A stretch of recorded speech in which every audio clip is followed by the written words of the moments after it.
A mediados de mayo de 1943, mientras los almirantes de la Fuerza de Tarea 58 se reunían en el portaaviones USS Saratoga, una docena de oficiales superiores estaba a punto de rechazar la idea más ridículamente simple de toda la guerra. Le decían el truco de la tiza y lo tacharon de completamente estúpido. Lo que no sabían era que aquel truco idiota salvaría 48,000 vidas en los 2 años siguientes. Pero nos estamos adelantando a la historia, porque antes de que cualquier almirante se riera de aquel trozo de tiza, la ofensiva aérea aliada estaba sumiéndose en su peor crisis operativa desde el inicio de la guerra.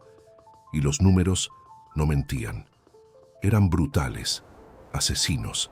La batalla del Ruhr acababa de terminar.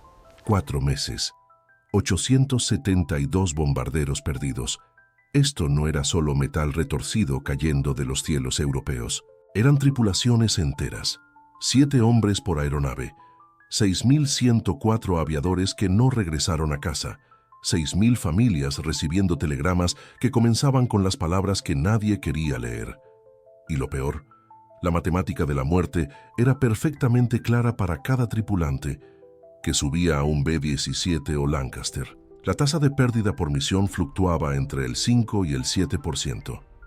30 misiones para completar un turno operacional. Hagan las cuentas.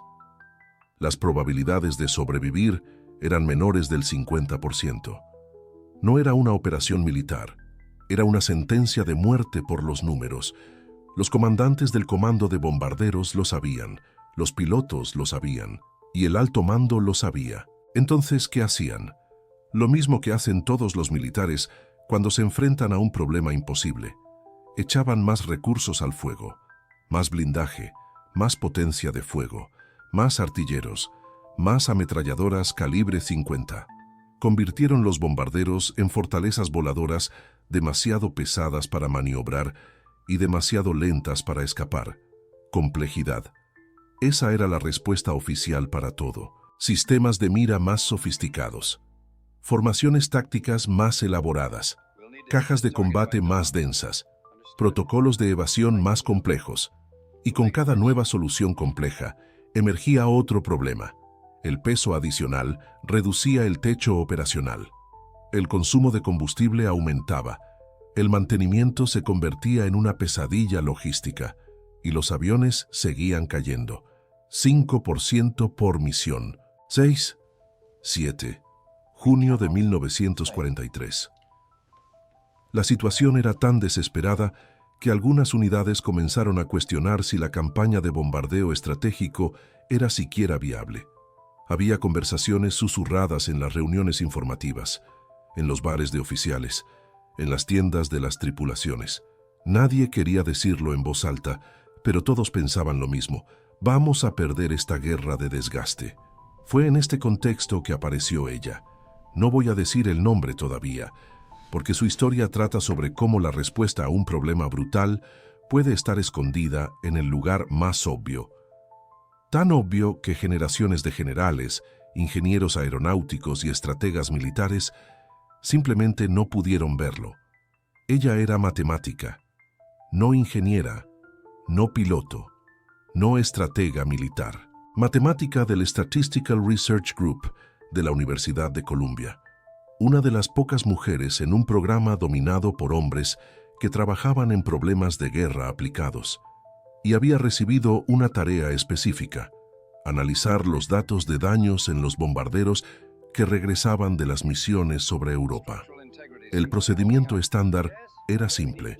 Cuando los bombarderos regresaban acribillados por agujeros de bala y fragmentos de flak, los ingenieros mapeaban cada punto de impacto. Los marcaban en diagramas detallados: alas, fuselaje, cola, motores, y luego recomendaban reforzar las áreas más afectadas. Pura lógica. Si una sección del avión está recibiendo más disparos, añada más blindaje allí. Excepto que no funcionaba. El blindaje adicional hacía que los aviones fueran más pesados, más lentos, más fáciles de interceptar, y seguían cayendo. Ella miró los mismos datos que todos estaban viendo. Los mismos diagramas, las mismas marcas de impacto, pero hizo una pregunta que nadie más había hecho. ¿Y los aviones que no regresaron? Piensen en esto. Están mirando agujeros de bala en aviones que lograron regresar a la base. Aviones que sufrieron daños en las alas, en el fuselaje, en la cola, y aún así volaron de regreso a través del Canal de la Mancha. Sobrevivieron. Aterrizaron. Lo que están viendo no son los puntos débiles, son los puntos fuertes, los lugares donde un bombardero puede recibir disparos y seguir volando, los lugares que no están viendo marcados, aquellos donde ningún avión regresa cuando es impactado. Motor, cabina del piloto, tanques de combustible, sistema hidráulico. Los aviones impactados en esos puntos críticos no regresan para ser contados. Caen sobre Francia, sobre Alemania, sobre el Mar del Norte. Sesgo de supervivencia. Ese es el término técnico. Pero el concepto es devastadoramente simple. Están sacando conclusiones de una muestra sesgada. Están viendo solo la mitad de la historia, la mitad que sobrevivió. Ella escribió un informe. 12 páginas. Matemática clara. Conclusión inequívoca. Dejen de reforzar las áreas con más impactos en los aviones que regresan. Refuercen las áreas sin daños. Esas son las partes vitales. Esas son las que acaban con las tripulaciones cuando son alcanzadas. El informe ascendió por la cadena de mando. Pasó por las mesas de coroneles, brigadieres, generales, y en cada nivel la respuesta era la misma. Interesante teóricamente, pero no práctico. Su lógica contradecía el sentido común. Contradecía décadas de experiencia operacional. Contradecía lo que los ingenieros aeronáuticos sabían que era verdad. Un general lo llamó un ejercicio académico. Otro dijo que los matemáticos no entienden las realidades operacionales.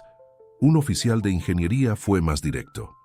¿Quieres que ignore la evidencia física que puedo ver y tocar y crea en una teoría abstracta sobre aviones que no están aquí? Sí, exactamente eso. Porque los aviones que no están aquí son precisamente el punto.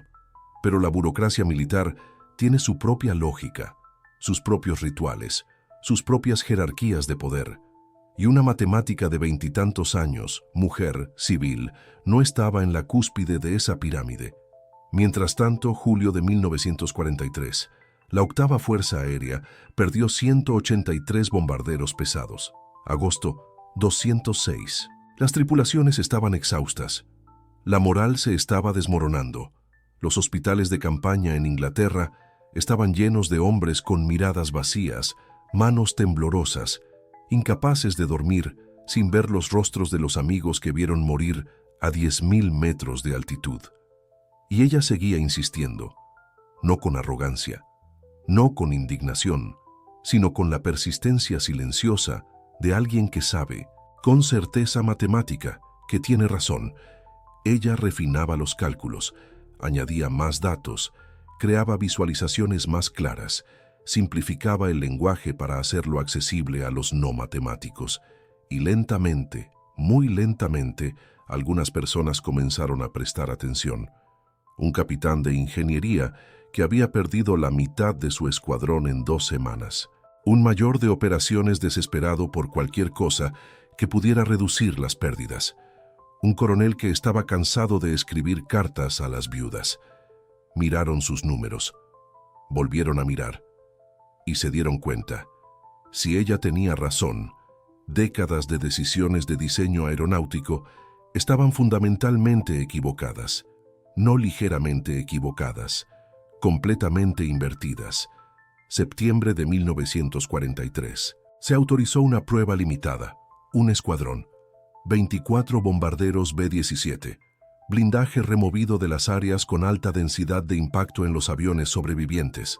Blindaje añadido a los motores, la cabina, los tanques de combustible, las áreas sin daños en los diagramas, las zonas de muerte invisibles. Los ingenieros hicieron el trabajo rechinando los dientes. Esto iba en contra de toda su formación, toda su experiencia. Pero las órdenes eran claras y las pérdidas eran insostenibles, así que soldaron placas de acero en los lugares equivocados y rezaron para que esa matemática lunática supiera de lo que estaba hablando. La matemática sabía. Los resultados de la primera semana fueron descartados como suerte. Segunda semana, coincidencia. Tercera semana. Anomalía estadística. Pero en la cuarta semana era imposible negarlo. El escuadrón de prueba estaba perdiendo menos bombarderos que cualquier otra unidad en la octava Fuerza Aérea, significativamente menos. Otros comandantes comenzaron a pedir la misma modificación. La palabra se extendió por los aeródromos en Inglaterra, mecánicos conversando con mecánicos, pilotos comparando tasas de supervivencia. Y de repente, la teoría impracticable estaba siendo implementada en todo el teatro europeo. Pero ese no era aún el truco de la tiza. Eso viene después, y es aún más idiota, aún más genial, porque ella no se detuvo con el blindaje. Ella siguió mirando los datos, siguió haciendo preguntas que nadie más estaba haciendo, y encontró otro patrón, otro punto ciego institucional, otro lugar donde la respuesta estaba escondida a plena vista. Esta vez involucraba algo tan simple, tan ridículamente básico, que cuando finalmente lo presentó a los almirantes reunidos en el Saratoga, literalmente se echaron a reír. Un trozo de tiza, unos metros de cuerda, 15 minutos de trabajo por tripulación de tierra. Estúpido, dijeron. Simplista, de aficionado. Y entonces un oficial con algo de sentido común, lo suficientemente desesperado como para intentar cualquier cosa, autorizó una prueba. Pequeña, discreta, no oficial, solo para demostrar que no funcionaría y poder cerrar ese expediente de una vez por todas. La primera misión con el truco estúpido de la tiza regresó sin pérdidas, ninguna. La segunda misión, 0. Tercera, 0. Cuarta, quinta, sexta, 0, 0, 0. Y de repente, los mismos almirantes que se habían burlado estaban exigiendo informes detallados, queriendo saber por qué esa modificación no se había implementado 6 meses antes, culpando a los ingenieros por no haberlo pensado primero. Porque así es como funciona, ¿no? Cuando algo obvio es finalmente visto, se vuelve imposible recordar por qué nadie podía verlo antes. Pero, ¿cuál era el truco? ¿Qué podía lograr un trozo de tiza y unos metros de cuerda para salvar bombarderos en combate contra cazas Messerschmitt y baterías antiaéreas de 88 milímetros? Eso lo sabrán, pero primero necesitamos entender por qué algo tan simple fue tan difícil de ver. ¿Por qué se necesitó una crisis existencial, miles de muertes y la tosudez de una matemática que se negó a aceptar que lo obvio era imposible? La respuesta involucra la forma en que las instituciones piensan, o más precisamente, la forma en que dejan de pensar. Como las capas de experiencia, credenciales, jerarquía y tradición crean filtros cognitivos que hacen que ciertas soluciones sean literalmente invisibles. No ignoradas, invisibles. Y a veces se necesita alguien de fuera del sistema, alguien sin años de sabiduría consolidada, para ver lo que está justo delante de las narices de todos. Lo que sucedió a continuación impactaría incluso a los escépticos más endurecidos. Porque aquel truco estúpido del yeso no solo funcionó tan bien que fue implementado en todas las aeronaves aliadas en todos los teatros de guerra. Cazas, bombarderos, aviones de transporte, hidroaviones. Y en los 2 años siguientes, los análisis estadísticos mostraron 48.000 tripulantes aéreos que estadísticamente deberían haber muerto, regresaron a casa. 48.000, por culpa de tiza y cuerda, y una matemática que se negó a aceptar que la respuesta obvia no podía ser correcta. Pero la historia no termina con victoria y validación, porque hay un último detalle, un último giro de ironía que resume perfectamente cómo funcionan las instituciones humanas. Cuando la guerra terminó, y los almirantes escribieron sus memorias, y los generales dieron sus entrevistas, y los ingenieros aeronáuticos publicaron sus artículos técnicos sobre las innovaciones de la guerra. ¿Saben cuántas veces se mencionó el truco de la tiza? Casi ninguna, porque nadie quiere admitir que la solución a un problema de miles de millones de dólares, que costó miles de vidas, era tan vergonzosamente simple que cualquier persona con educación primaria podría haberla pensado, si tan solo hubieran hecho la pregunta correcta. ¿Y la matemática? Su nombre rara vez aparece en los libros de historia militar. No hay monumentos, no hay portaaviones bautizados en su honor. Solo unos pocos párrafos en artículos académicos sobre el sesgo de supervivencia y el análisis estadístico aplicado. 48.000 vidas, salvadas por Tiza. La próxima vez que alguien les diga que una solución es demasiado simple para funcionar, recuerden esta historia. Recuerden los 872 bombarderos que cayeron sobre el Ruhr. Recuerden a los generales que se rieron. Y recuerden a la matemática que miró los agujeros de bala en los aviones sobrevivientes y vio los fantasmas de los que nunca regresaron. Porque a veces, lo más difícil en el mundo es ver lo que está justo delante de tus ojos. Y a veces, la mayor valentía no es enfrentar al enemigo. Es enfrentar lo que todos saben que es verdad y preguntar, ¿y si están equivocados? El truco de la tiza demostró que lo estaban. Y 48.000 hombres regresaron a casa por eso. Y entonces, lo imposible sucedió. La primera misión de prueba regresó. Todos los aviones, todas las tripulaciones, 0 bajas. En el informe posterior a la misión, los pilotos estaban confundidos. Fue diferente, dijo uno de ellos, mirando sus manos aún temblorosas por la adrenalina. Pudimos mantener la formación incluso bajo fuego pesado. No sé cómo explicarlo, pero funcionó. Los comandantes anotaron todo, pero la palabra oficial, coincidencia. Una misión exitosa no prueba nada. Podría haber sido suerte, clima favorable, defensas enemigas débiles ese día específico. Pero los números no mienten. La tasa de supervivencia de ese escuadrón había aumentado drásticamente, de un promedio de 5 a 7% de pérdidas por misión, 0, en una sola operación. Y fue ahí donde algo extraordinario comenzó a suceder. Otros escuadrones comenzaron a ofrecerse voluntarios para las pruebas. No oficialmente, claro. Nadie quería admitir públicamente que estaba probando el estúpido truco de la tiza que los almirantes habían ridiculizado. Pero en los hangares, entre las tripulaciones, la palabra se extendió como el fuego. ¿Has oído hablar de lo de la tiza? Esa locura que inventó la mujer. Locura o no, el escuadrón Thompson regresó completo ayer, los 12 aviones. Y entonces otro escuadrón probó, y otro, y otro. Y en cada caso, sin excepción, el patrón se repetía. Las tasas de pérdida se desplomaban. Misiones que históricamente resultaban en 3, 4, 5 aviones derribados, ahora regresaban con daños mínimos. Pilotos que esperaban no sobrevivir al tercer vuelo estaban llegando al 10º, al 20º. El rumor subterráneo entre los pilotos era ensordecedor, pero el mando aún mantenía la postura oficial de incredulidad. Públicamente, al menos. Porque entre bastidores se estaban compilando informes, se estaban analizando estadísticas, y algunos almirantes, incluso los más escépticos, estaban empezando a prestar atención, porque había un problema que no podían ignorar. Los números eran imposibles de negar, pero aquí está la parte que dejó a todo el mundo completamente conmocionado. La parte que, cuando finalmente fue revelada, hizo que incluso los críticos más duros guardaran silencio. Entonces, al final, ¿cuál era ese estúpido truco del que los almirantes se habían burlado? ¿Cuál era esa innovación tan revolucionaria que estaba salvando cientos de vidas?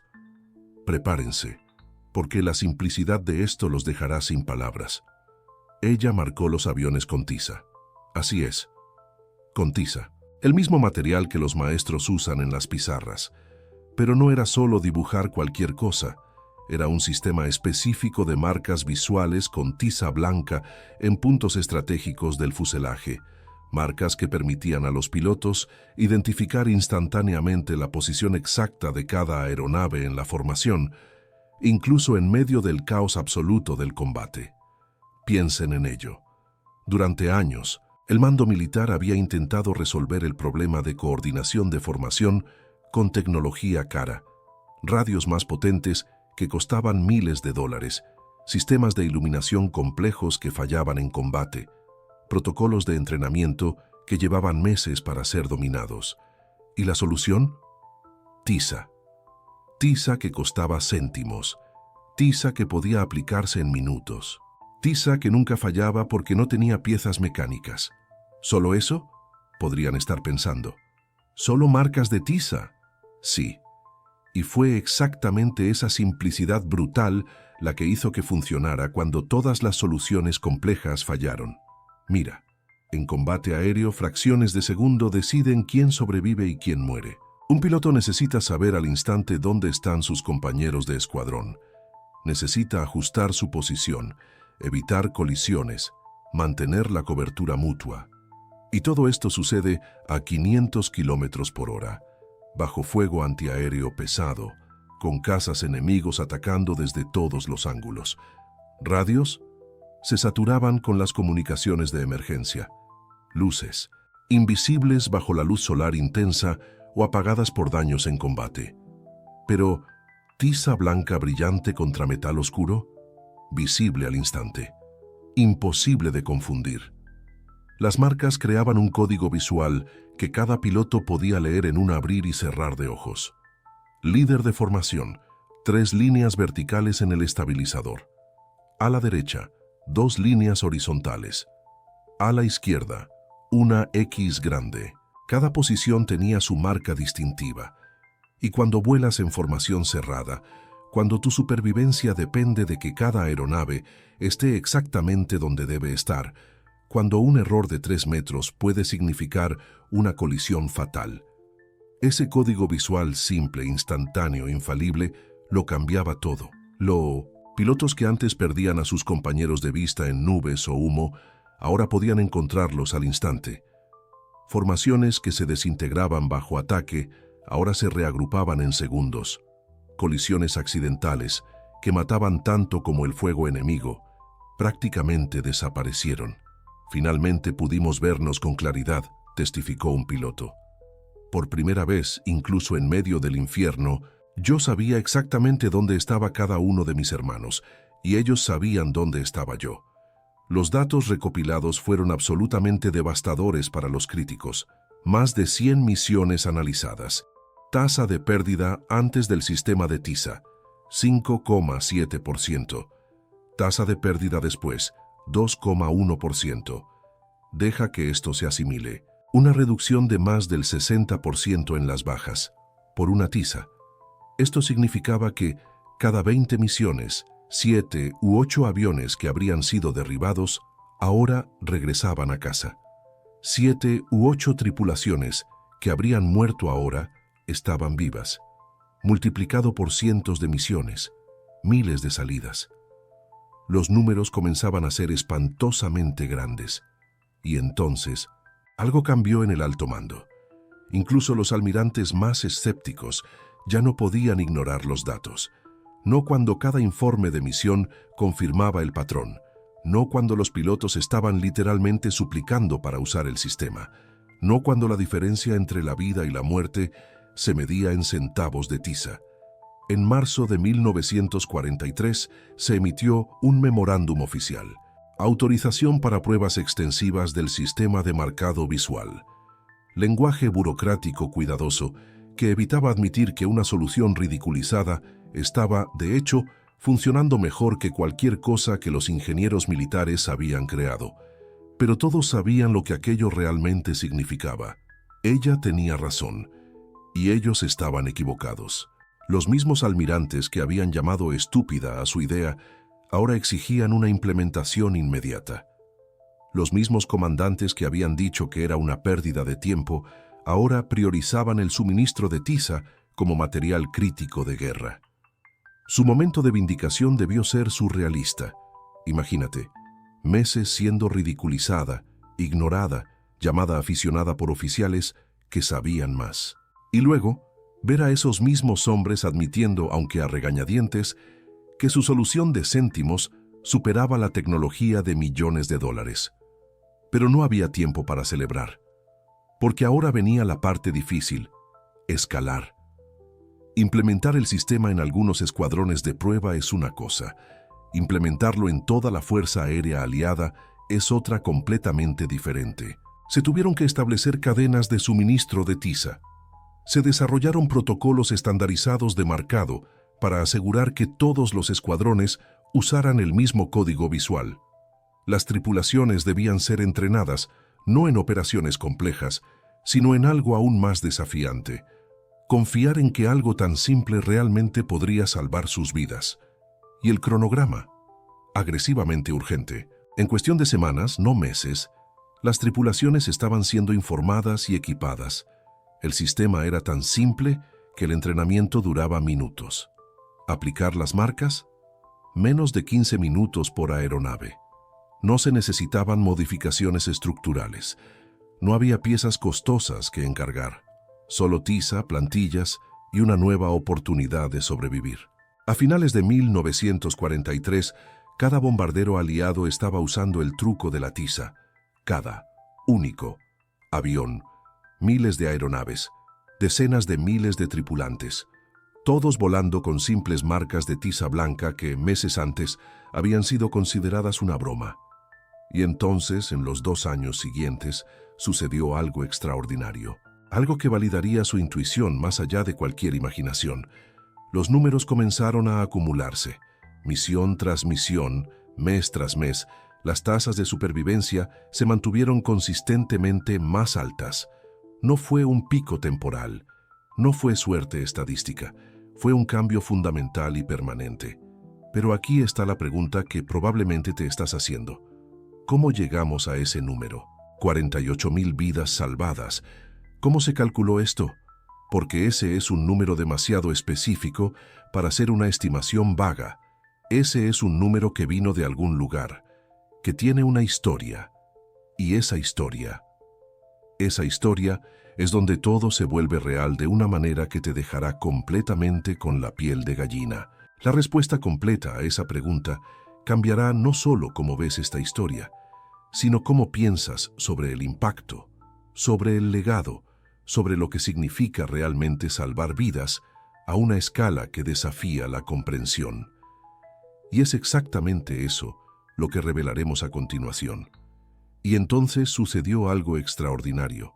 El truco de la tiza se convirtió en protocolo oficial. Lo que comenzó con un puñado de tripulaciones rebeldes en bases aisladas era ahora el procedimiento operativo estándar en todos los comandos de bombarderos aliados. Desde las Islas Británicas hasta el Mediterráneo, desde el Pacífico hasta las bases en la Italia recién liberada, cada nueva tripulación aprendía el truco de la tiza el primer día de entrenamiento. Ya no era una innovación clandestina, era doctrina. Los mismos almirantes que se mofaron de la idea ahora la citaban como un ejemplo crucial de innovación táctica. Los registros de requisición militar muestran un cambio fascinante. La tiza se convirtió en un artículo de inventario rutinario junto a la munición y el combustible. Cientos de cajas de tiza enviadas mensualmente a las bases aéreas. Un material escolar transformado en equipo militar esencial. El cambio psicológico fue profundo. Cuando los soldados vieron que una solución simple, literalmente dibujar círculos blancos en metal verde oliva, podría salvar sus vidas, algo fundamental cambió en la cultura militar. Si la tiza funcionó, ¿qué otras ideas estúpidas podrían ser geniales? Esta mentalidad inspiró una ola de innovación desde las bases. Mecánicos proponiendo modificaciones, navegantes sugiriendo nuevas rutas, artilleros probando técnicas no convencionales. La jerarquía militar aprendió una lección dolorosa. A veces, los expertos se equivocan. A veces, la solución más simple es la correcta. ¿Y los resultados? Los números cuentan una historia impresionante. Las tasas de pérdida se estabilizaron en niveles históricamente bajos. La ofensiva de bombarderos, que antes desangraba a las tripulaciones más rápido de lo que podían ser reemplazadas, ahora era sostenible. Los aliados podían mantener una presión constante sobre los objetivos del eje sin sacrificar generaciones enteras de aviadores. La moral se disparó. No por discursos inspiradores o propaganda motivacional, sino por algo mucho más poderoso. Una confianza renovada en el liderazgo. Cuando los comandantes adoptaron el truco de la tiza, enviaron un mensaje claro. Los escuchamos, valoramos sus vidas y no somos demasiado orgullosos para aprender del campo. Pero la verdadera magnitud de esta simple historia solo se vuelve clara cuando hacemos los cálculos. Antes del truco de la tiza, las tasas de pérdida oscilaban entre el 5 y el 7% por misión. Esto parece pequeño hasta que se multiplica por el brutal número de misiones. Una tripulación tenía que completar 25 misiones para terminar su período de servicio. Con un 7% de posibilidades de ser derribado cada vez, las probabilidades estadísticas de supervivencia eran aterradoras.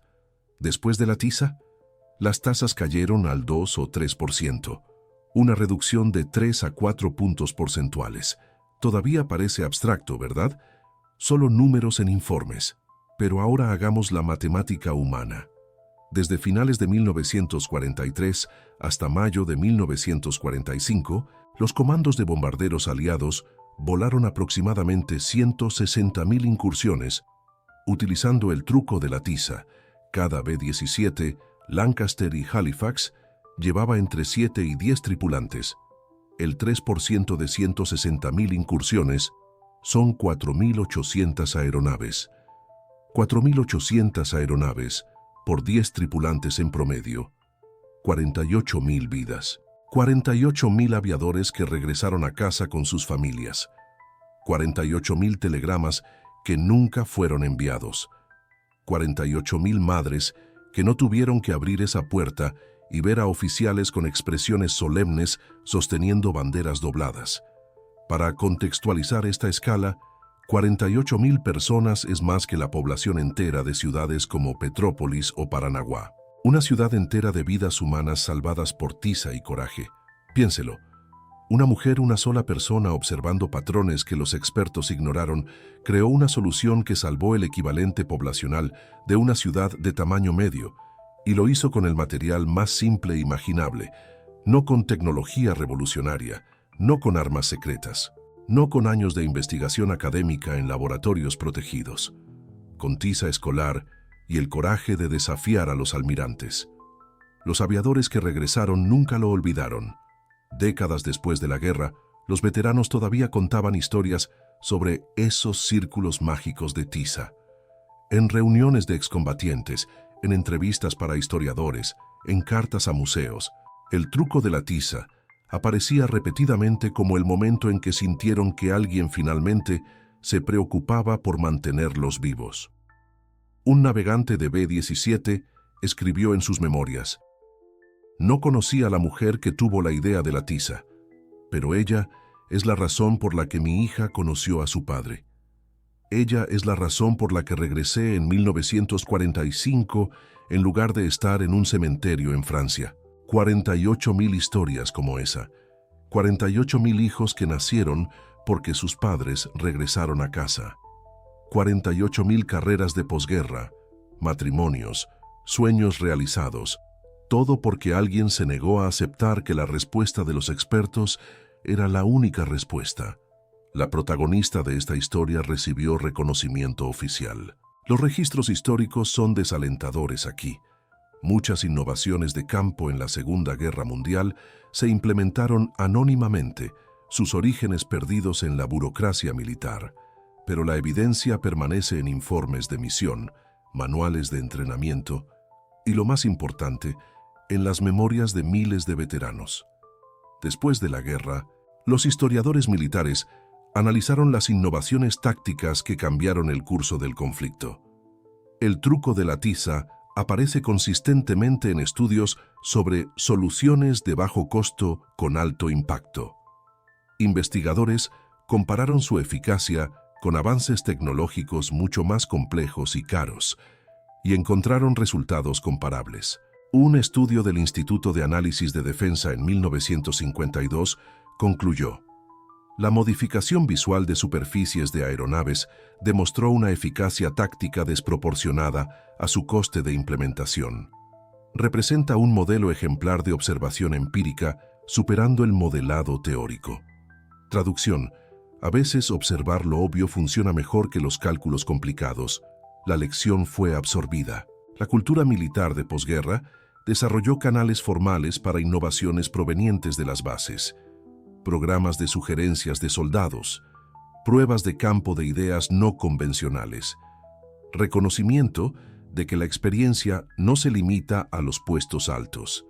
Ese cambio cultural, rastreado directamente al bochorno institucional de casi ignorar una solución que salvó 48.000 vidas. El truco de la tiza se convirtió en un estudio de caso en las academias militares, no solo sobre camuflaje o psicología visual, sino sobre el sesgo de autoridad, la importancia de las observaciones de campo y el valor extraordinario de la simplicidad. Sala de clase militar moderna, con instructor enseñando sobre innovaciones históricas. Generales en formación aprenden la historia, junto con ejemplos como el radar y la máquina Enigma. El mensaje es claro: la innovación transformadora puede venir de cualquier lugar y frecuentemente viene de las soluciones más improbables. Pero más allá de las lecciones institucionales, existe algo más profundo aquí. Esta historia nos dice algo fundamental sobre cómo funciona el mundo, que la complejidad no siempre es mejor que la simplicidad, que las credenciales no sustituyen la observación cuidadosa, que la valentía para desafiar el consenso a veces es la habilidad más importante. No necesitas tecnología avanzada para marcar una diferencia masiva. Necesitas claridad de observación y persistencia frente al escepticismo. Los almirantes la llamaron estúpida, y estaban completamente equivocados. Aquella idea estúpida se convirtió en doctrina esencial que salvó 48.000 vidas humanas reales, 48.000 aviadores que regresaron a sus casas, 48.000 familias que permanecieron unidas. Porque una persona se negó a aceptar que siempre lo hemos hecho así, fuera razón suficiente. Veterano anciano tocando un bombardero restaurado en un museo, círculos de tiza aún visibles. Entonces, ¿cuál es tu idea de tiza? ¿Qué solución simple ves que los expertos están pasando por alto? ¿Qué observación obvia están ignorando todos a tu alrededor porque están demasiado invertidos en enfoques complicados? La historia nos muestra repetidamente. Las ideas que lo cambian todo frecuentemente comienzan como aquellas que hacen reír a los especialistas. Cuéntanos en los comentarios, ¿qué otras ideas estúpidas en la historia resultaron ser brillantes? ¿Qué soluciones simples has visto ser descartadas por personas que deberían saber mejor? Y si las historias de innovaciones olvidadas que cambiaron la Segunda Guerra Mundial te fascinan, suscríbete al canal, porque existen decenas de historias como esta, momentos en que personas corrientes con ideas ridículas salvaron miles de vidas y cambiaron el rumbo de la historia. A veces, todo lo que necesitas es tiza y coraje, porque en 1945, cuando finalmente silenciaron las armas y los bombarderos dejaron de volar, 48.000 hombres regresaron a casa. Y uno de ellos, llamémoslo James, bajó del tren en su ciudad natal de Ohio. Su madre estaba esperando en el andén. Cuando ella lo vio, no sabía nada sobre círculos de tiza o debates sobre camuflaje o almirantes que cambiaban de opinión. Solo sabía que su hijo estaba vivo. James vivió hasta los 87 años. Se casó, tuvo 3 hijos, 7 nietos. Trabajó como profesor durante 4 décadas. Influyó en cientos de vidas. Todo porque alguien dibujó círculos de tiza en metal verde oliva y se negó a aceptar que la respuesta de los expertos fuera la única respuesta posible. Esa es la verdadera magnitud de una idea simple, ejecutada con valentía. Resuena a través de generaciones. Los nietos de James existen porque alguien tuvo una idea estúpida en 1943. ¿Cuántas otras vidas están esperando ser salvadas por tu próxima observación obvia?